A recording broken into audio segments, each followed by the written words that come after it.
براءة من الله ورسوله إلى الذين عاهدتم من المشركين فسيحوا في الأرض 4 أشهر واعلموا أنكم غير معجز الله وأن الله مخزي الكافرين وأذان من الله ورسوله إلى الناس يوم الحج الأكبر أن الله بريء من المشركين ورسوله فإن تبتم فهو خير لكم وإن توليتم فاعلموا أنكم غير معجز الله وبشر الذين كفروا بعذاب أليم إلا الذين عاهدتم من المشركين ثم لم ينقصوكم شيئا ولم يظاهروا عليكم أحدا فأتموا إليهم عهدهم إلى مدتهم إن الله يحب المتقين فإذا انسلخ الأشهر الحرم فاقتلوا المشركين حيث وجدتموهم وخذوهم واحصروهم واقعدوا لهم كل مرصد فإن تابوا وأقاموا الصلاة وآتوا الزكاة فخلوا سبيلهم إن الله غفور رحيم وإن أحد من المشركين استجارك فأجره حتى يسمع كلام الله ثم أبلغه مأمنه ذلك بأنهم قوم لا يعلمون كيف يكون للمشركين عهد عند الله وعند رسوله إلا الذين عاهدتم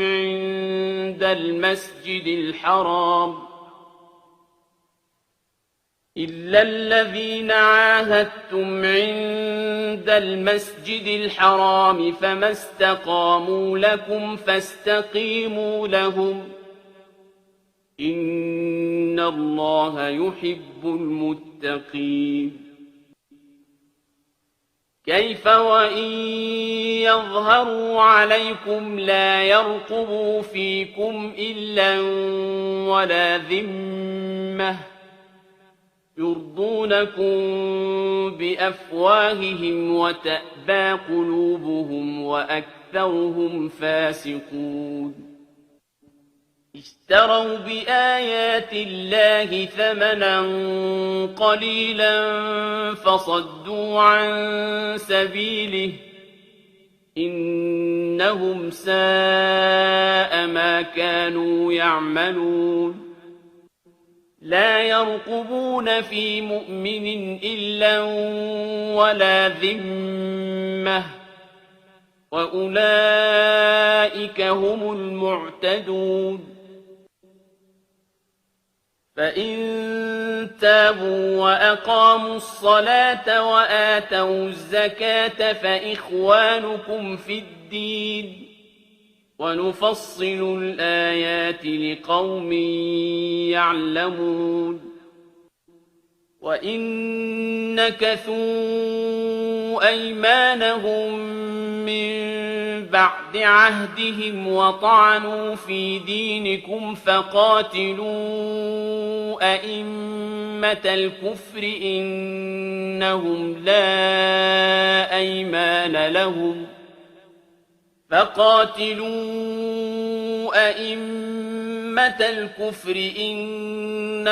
لا أيمان لهم لعلهم ينتهون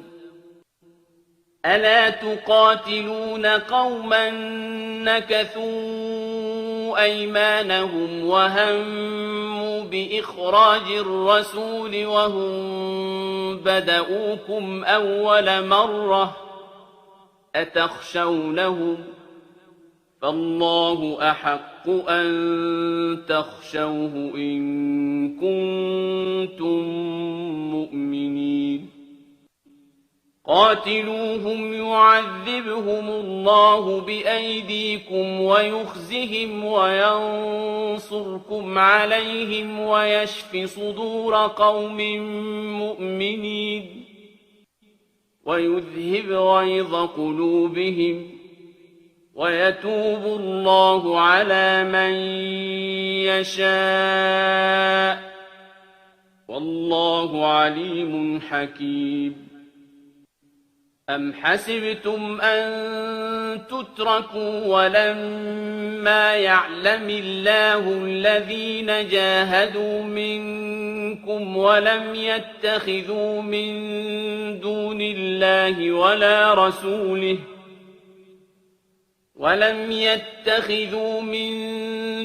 الله ولا رسوله ولا المؤمنين وليجة والله خبير بما تعملون ما كان للمشركين أن يعمروا مساجد الله شاهدين على أنفسهم بالكفر أولئك حبطت أعمالهم وفي النار هم خالدون إنما يعمر مساجد الله من آمن بالله واليوم الآخر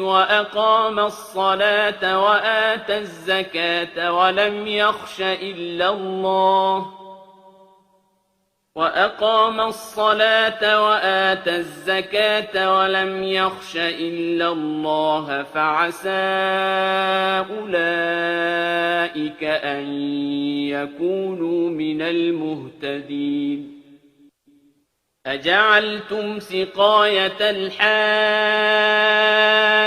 وعمارة المسجد الحرام كمن آمن بالله واليوم الآخر وجاهد في سبيل الله لا يستوون عند الله والله لا يهدي القوم الظالمين الذين آمنوا وهاجروا وجاهدوا في سبيل الله بأموالهم وأنفسهم أعظم درجة عند الله وأولئك هم الفائزون يبشرهم ربهم برحمة منه ورضوان وجنات لهم فيها نعيم مقيم خالدين فيها أبدا إن الله عنده أجر عظيم يا أيها الذين آمنوا لا تتخذوا آباءكم وإخوانكم أولياء إن استحبوا الكفر على الإيمان ومن يتولهم منكم فأولئك هم الظالمون قل إن كان آباؤكم وأبناؤكم وإخوانكم وأزواجكم وعشيرتكم وأموال اقترفتموها وتجارة تخشون كسادها ومساكن ترضونها أحب إليكم من الله ورسوله وجهاد في سبيله فتربصوا حتى يأتي الله بأمره والله لا يهدي القوم الفاسقين لقد نصركم الله في مواطن كثيرة ويوم حنين إذ أعجبتكم كثرتكم فلم تغن عنكم شيئا وضاقت عليكم الأرض بما رحبت ثم وليتم مدبرين ثم أنزل الله سكينته على رسوله وعلى المؤمنين وأنزل جنودا لم تروها وعذب الذين كفروا وذلك جزاء الكافرين ثم يتوب الله من بعد ذلك على من يشاء والله غفور رحيم يا أيها الذين آمنوا إنما المشركون نجس فلا يقربوا المسجد الحرام بعد عامهم هذا وإن خفتم عيلة فسوف يغنيكم الله من فضله إن شاء إن الله عليم حكيم قاتلوا الذين لا يؤمنون بالله ولا باليوم الآخر ولا يحرمون ما حرم الله ورسوله ولا يدينون دين الحق من الذين أوتوا الكتاب حتى يعطوا الجزية عن يد وهم صاغرون وقالت اليهود عزير ابن الله وقالت النصارى المسيح ابن الله ذلك قولهم بأفواههم يضاهئون قول الذين كفروا من قبل قاتلهم الله أنى يؤفكون اتخذوا أحبارهم ورهبانهم أربابا من دون الله والمسيح ابن مريم وما أمروا إلا ليعبدوا إلها واحدا لا إله إلا هو سبحانه عما يشركون يريدون أن يطفئوا نور الله بأفواههم ويأبى الله إلا أن يتم نوره ولو كره الكافرون هو الذي أرسل رسوله بالهدى ودين الحق ليظهره على الدين كله ولو كره المشركون يا أيها الذين آمنوا إن كثيرا من الأحبار والرهبان ليأكلون أموال الناس بالباطل ويصدون عن سبيل الله والذين يكنزون الذهب والفضة ولا ينفقونها في سبيل الله فبشرهم بعذاب أليم يوم يحمى عليها في نار جهنم فتكوى بها جباههم وجنوبهم وظهورهم هذا ما كنزتم لأنفسكم فذوقوا ما كنتم تكنزون إن عدة الشهور عند الله 12 شهرا في كتاب الله يوم خلق السماوات والأرض منها 4 حرم ذلك الدين القيم فلا تظلموا فيهن أنفسكم وقاتلوا المشركين كافة كما يقاتلونكم كافة واعلموا أن الله مع المتقين إنما النسيء زيادة في الكفر يضل به الذين كفروا يحلونه عاما ويحرمونه عاما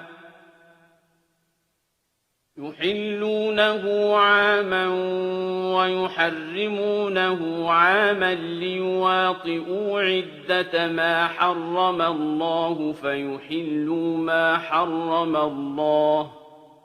زين لهم سوء أعمالهم والله لا يهدي القوم الكافرين يا أيها الذين آمنوا ما لكم إذا قيل لكم انفروا في سبيل الله اثاقلتم إلى الأرض أرضيتم بالحياة الدنيا من الآخرة فما متاع الحياة الدنيا في الآخرة إلا قليل إلا تنفروا يعذبكم عذابا أليما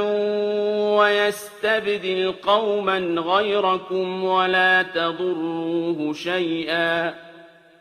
والله على كل شيء قدير إلا تنصروه فقد نصره الله إذ أخرجه الذين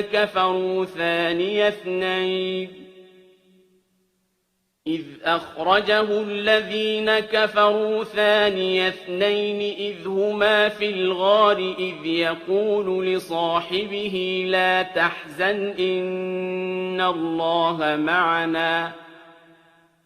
فأنزل الله سكينته عليه وأيده بجنود لم تروها وجعل كلمة الذين كفروا السفلى وكلمة الله هي العليا والله عزيز حكيم انفروا خفافا وثقالا وجاهدوا بأموالكم وأنفسكم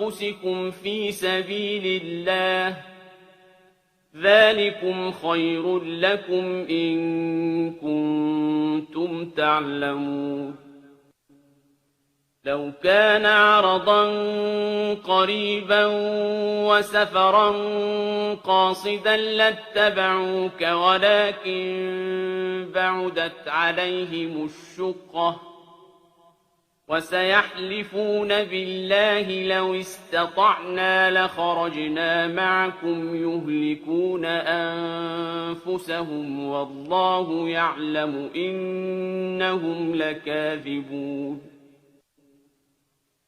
عفى الله عنك لم أذنت لهم حتى يتبين لك الذين صدقوا وتعلم الكاذبين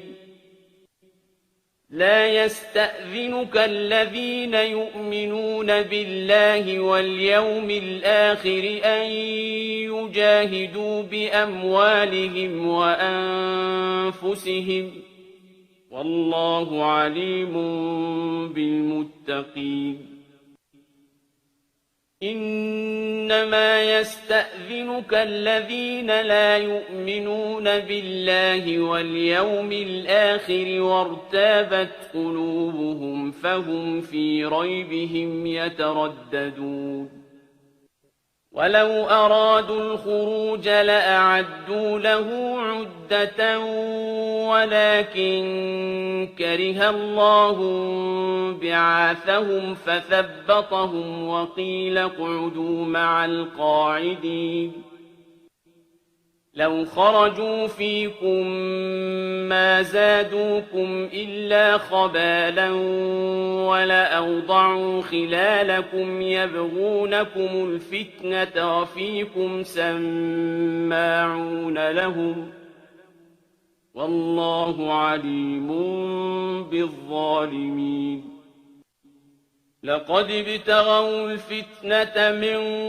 قبل وقلبوا لك الأمور حتى جاء الحق وظهر أمر الله وهم كارهون ومنهم من يقول ائذن لي ولا تفتني ألا في الفتنة سقطوا وإن جهنم لمحيطة بالكافرين إن تصبك حسنة تسؤهم وإن تصبك مصيبة يقولوا قد أخذنا أمرنا من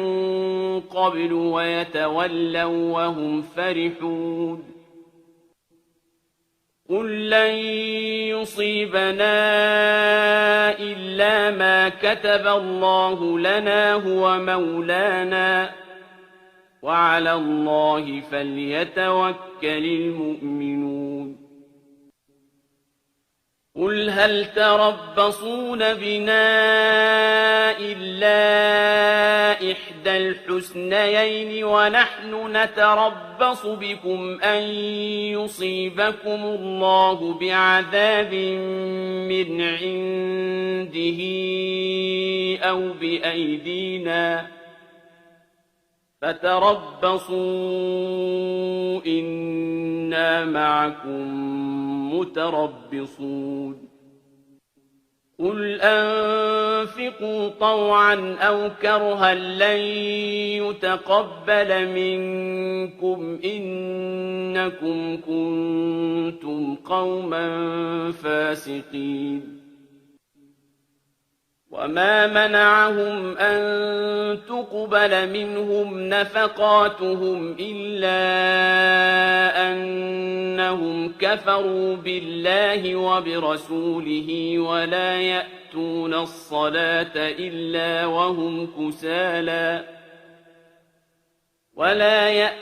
الصلاة إلا وهم كسالى ولا ينفقون إلا وهم كارهون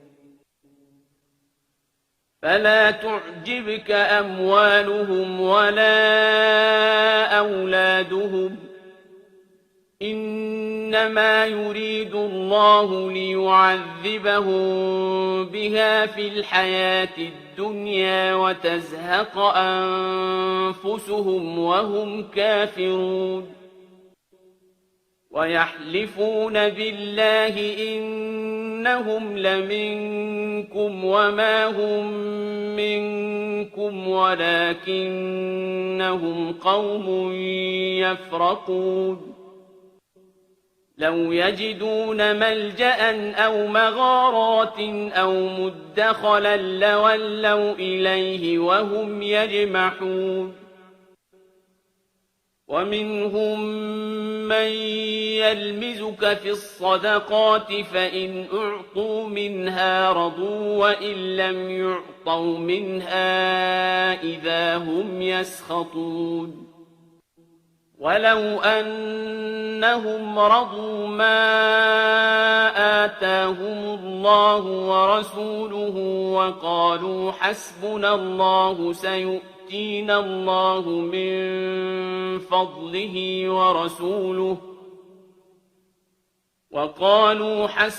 الله سيؤتينا الله من فضله ورسوله إنا إلى الله راغبون إنما الصدقات للفقراء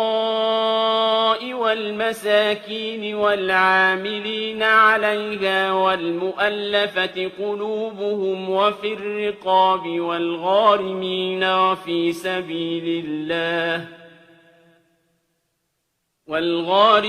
وفي سبيل الله وابن السبيل فريضة من الله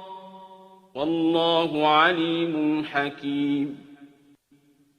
ومنهم الذين يؤذون النبي ويقولون هو أذن قل أذن خير لكم يؤمن بالله ويؤمن للمؤمنين ورحمة للذين آمنوا منكم والذين يؤذون رسول الله لهم عذاب أليم يحلفون بالله لكم ليرضوكم والله ورسوله أحق أن يرضوه إن كانوا مؤمنين ألم يعلموا أنه من يحادد الله ورسوله فأن له نار جهنم خالدا فيها ذلك الخزي العظيم يحذر المنافقون أن تنزل عليهم سورة تنبئهم بما في قلوبهم قل استهزئوا إن الله مخرج ما تحذرون ولئن سألتهم ليقولن إنما كنا نخوض ونلعب قل أبالله وآياته ورسوله كنتم تستهزئون لا تعتذروا قد كفرتم بعد إيمانكم إن نعف عن طائفة منكم نعذب طائفة بأنهم كانوا مجرمين المنافقون والمنافقات بعضهم من بعض يأمرون بالمنكر وينهون عن المعروف ويقبضون أيديهم نسوا الله فنسيهم إن المنافقين هم الفاسقون وعد الله المنافقين والمنافقات والكفار نار جهنم خالدين فيها هي حسبهم ولعنهم الله ولهم عذاب مقيم كالذين من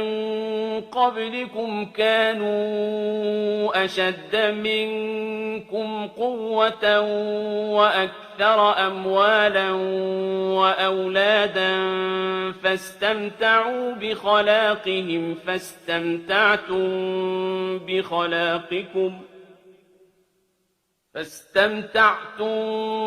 بخلاقكم كما استمتع الذين من قبلكم بخلاقهم وخضتم كالذي خاضوا أولئك حبطت أعمالهم في الدنيا والآخرة وأولئك هم الخاسرون ألم يأتهم نبأ الذين من قبلهم قوم نوح وعاد وثمود وقوم إبراهيم وأصحاب مدين والمؤتفكات أتتهم رسلهم بالبينات فما كان الله ليظلمهم ولكن كانوا أنفسهم يظلمون والمؤمنون والمؤمنات بعضهم أولياء بعض يأمرون بالمعروف وينهون عن المنكر ويقيمون الصلاة ويؤتون الزكاة ويطيعون الله ورسوله أولئك سيرحمهم الله إن الله عزيز حكيم وعد الله المؤمنين والمؤمنات جنات تجري من تحتها الأنهار خالدين فيها ومساكن طيبة في جنات عدن ورضوان من الله أكبر ذلك هو الفوز العظيم يا أيها النبي جاهد الكفار والمنافقين واغلظ عليهم ومأواهم جهنم وبئس المصير يحلفون بالله ما قالوا ولقد قالوا كلمة الكفر وكفروا بعد إسلامهم وهموا بما لم ينالوا وما نقموا إلا أن أغناهم الله ورسوله من فضله فإن يتوبوا يك خيرا لهم وإن يتولوا يعذبهم الله عذابا أليما في الدنيا والآخرة وما لهم في الأرض من ولي ولا نصير ومنهم من عاهد الله لئن آتانا من فضله لنصدقن ولنكونن من الصالحين فلما آتاهم من فضله بخلوا به وتولوا وهم معرضون فأعقبهم نفاقا في قلوبهم إلى يوم يلقونه بما أخلفوا الله ما وعدوه وبما كانوا يكذبون ألم يعلموا أن الله يعلم سرهم ونجواهم وأن الله علام الغيوب الذين يلمزون المطوعين من المؤمنين في الصدقات والذين لا يجدون إلا جهدهم فيسخرون منهم سخر الله منهم ولهم عذاب أليم استغفر لهم أو لا تستغفر لهم إن تستغفر لهم 70 مرة فلن يغفر الله لهم ذلك بأنهم كفروا بالله ورسوله والله لا يهدي القوم الفاسقين فرح المخلفون بمقعدهم خلاف رسول الله وكرهوا أن يجاهدوا بأموالهم وأنفسهم في سبيل الله وقالوا لا تنفروا في الحر قل نار جهنم أشد حرا لو كانوا يفقهون فليضحكوا قليلا وليبكوا كثيرا جزاء بما كانوا يكسبون فإن رجعك الله إلى طائفة منهم فاستأذنوك للخروج فقل لن تخرجوا معي أبدا ولن تقاتلوا معي عدوا إنكم رضيتم بالقعود أول مرة فاقعدوا مع الخالفين ولا تصل على أحد منهم مات أبدا ولا تقم على قبره إنهم كفروا بالله ورسوله وماتوا وهم فاسقون ولا تعجبك أموالهم وأولادهم إنما يريد الله أن يعذبهم بها في الدنيا وتزهق أنفسهم وهم كافرون وإذا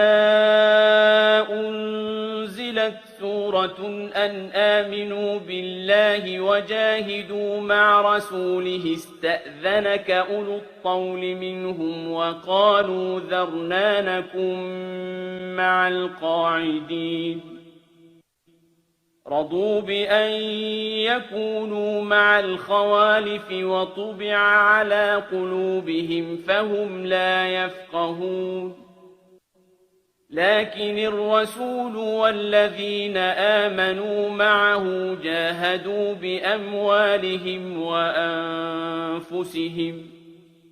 وأولئك لهم الخيرات وأولئك هم المفلحون أعد الله لهم جنات تجري من تحتها الأنهار خالدين فيها ذلك الفوز العظيم وجاء المعذرون من الأعراب ليؤذن لهم وقعد الذين كذبوا الله ورسوله سيصيب الذين كفروا منهم عذاب أليم ليس على الضعفاء ولا على المرضى ولا على الذين لا يجدون ما ينفقون حرج إذا نصحوا لله ورسوله ما على المحسنين من سبيل والله غفور رحيم ولا على الذين إذا ما أتوك لتحملهم قلت لا أجد ما أحملكم عليه تولوا وأعينهم تفيض من الدمع حزنا ألا يجدوا ما ينفقون إنما السبيل على الذين يستأذنونك وهم أغنياء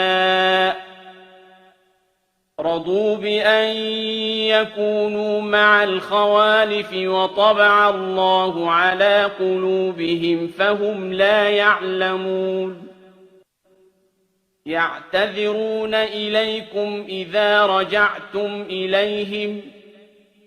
قل لا تعتذروا لن نؤمن لكم قد نبأنا الله من أخباركم وسيرى الله عملكم ورسوله ثم تردون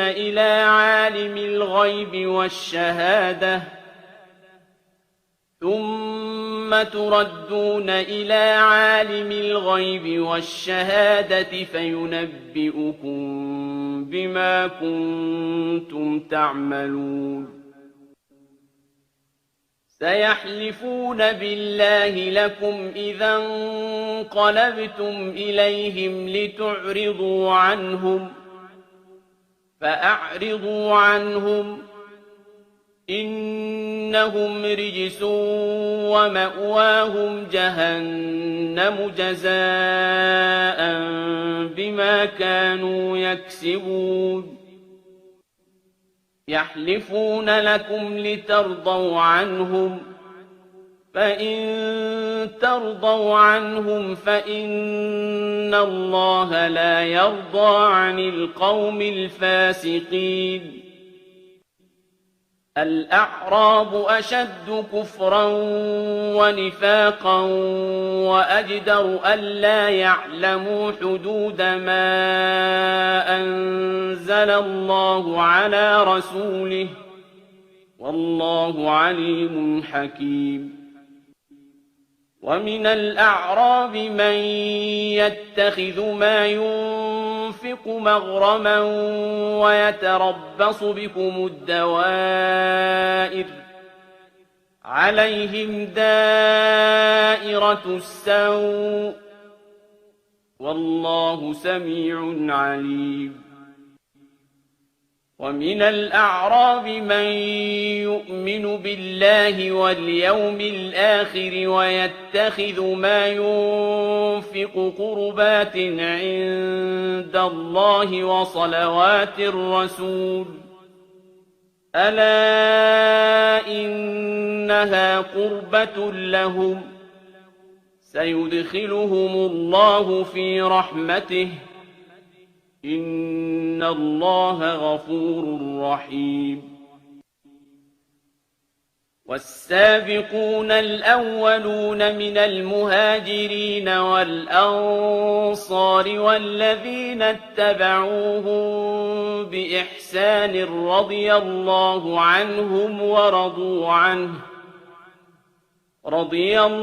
عنهم ورضوا عنه وأعد لهم جنات تجري تحتها الأنهار خالدين فيها أبدا ذلك الفوز العظيم وممن حولكم من الأعراب منافقون ومن أهل المدينة مردوا على النفاق لا تعلمهم نحن نعلمهم سنعذبهم مرتين ثم يردون إلى عذاب عظيم وآخرون اعترفوا بذنوبهم خلطوا عملا صالحا وآخر سيئا عسى الله أن يتوب عليهم إن الله غفور رحيم خذ من أموالهم صدقة تطهرهم وتزكيهم بها وصل عليهم إن صلاتك سكن لهم والله سميع عليم ألم يعلموا أن الله هو يقبل التوبة عن عباده ويأخذ الصدقات وأن الله هو التواب الرحيم وقل اعملوا فسيرى الله عملكم ورسوله والمؤمنون وستردون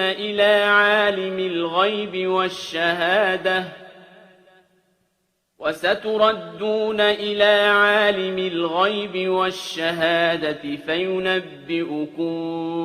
بما كنتم تعملون وآخرون مرجون لأمر الله إما يعذبهم وإما يتوب عليهم والله عليم حكيم والذين اتخذوا مسجدا ضرارا وكفرا وتفريقا بين المؤمنين وإرصادا لمن حارب الله ورسوله من قبل وليحلفن إن أردنا إلا الحسنى والله يشهد إنهم لكاذبون لا تقم فيه أبدا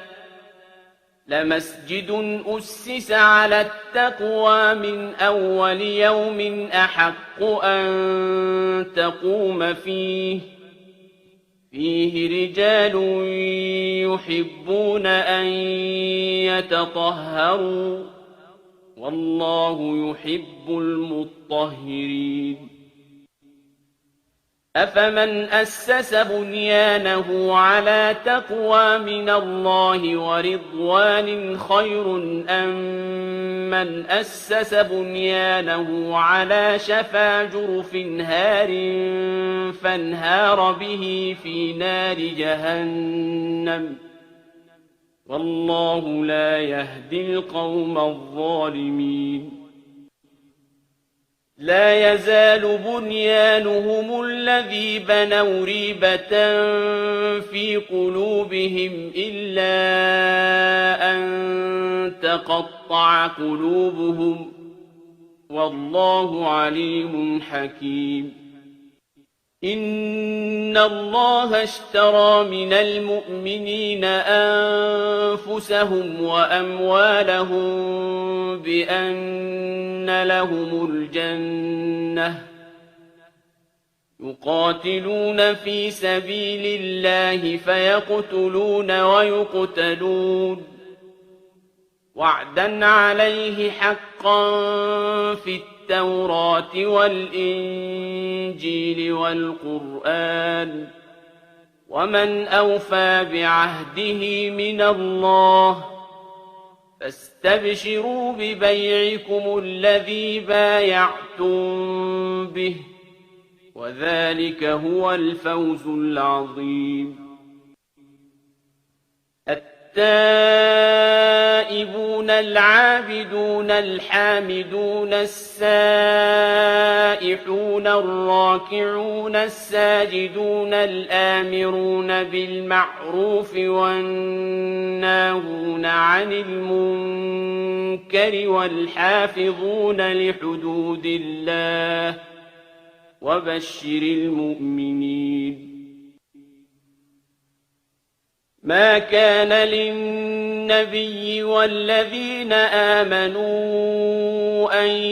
يستغفروا للمشركين ولو كانوا أولي قربى من بعد ما تبين لهم أنهم أصحاب الجحيم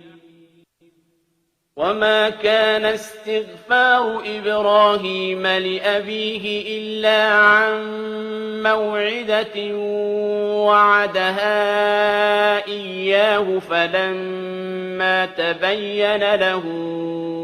أنه عدو لله تبرأ منه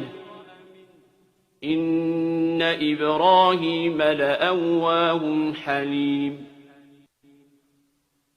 وما كان الله ليضل قوما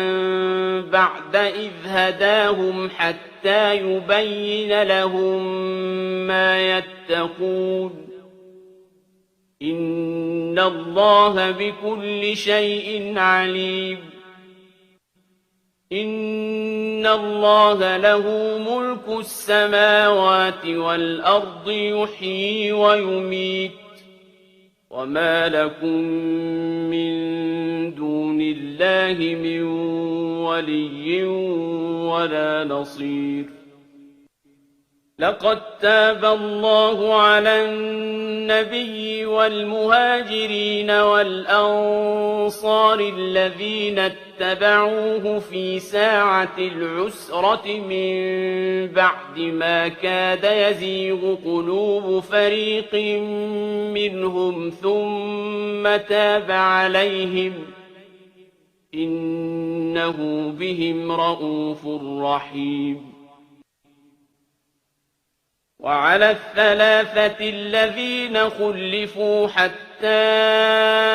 إذا ضاقت عليهم الأرض بما رحبت وضاقت عليهم أنفسهم وظنوا أن لا ملجأ من الله إلا إليه ثم تاب عليهم ليتوبوا إن الله هو التواب الرحيم. يا أيها الذين آمنوا اتقوا الله وكونوا مع الصادقين. ما كان لأهل المدينة ومن حولهم من الأعراب أن يتخلفوا عن رسول الله ولا يرغبوا بأنفسهم عن نفسه ذلك بأنهم لا يصيبهم ظمأ ولا نصب ولا مخمصة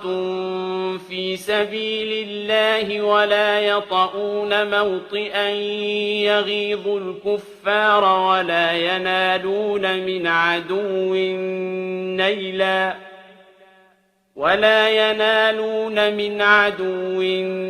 نيلا إلا كتب لهم به عمل صالح إن الله لا يضيع أجر المحسنين. ولا ينفقون نفقة صغيرة ولا كبيرة